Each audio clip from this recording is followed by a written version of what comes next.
Здравейте, приятели!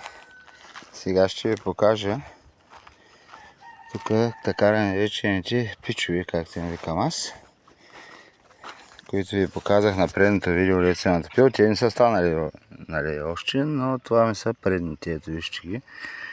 Ето, вижте какви коренчета са направили. Какви коренчета са направили. Ето и тук съм ги насадил по реда. А това, което съм насадил, това са от бати Венци селския розов домат или така наречената майка, както му вика той. Благодаря ти, бати Венци, за пратката.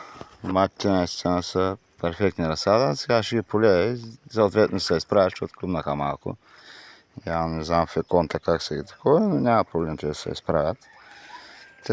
Така, уважаеми приятели.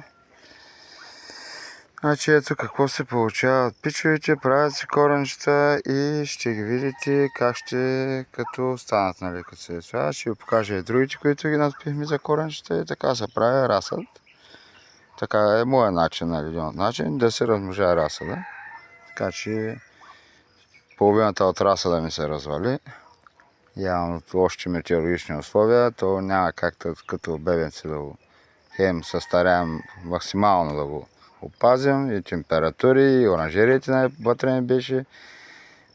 Температури имам термометри около 3, 1, 2, 3, 4, на термометри имам доста пръснати, нали, в различни точки на оранжериите, но въпреки това просто климата е непредсказуем.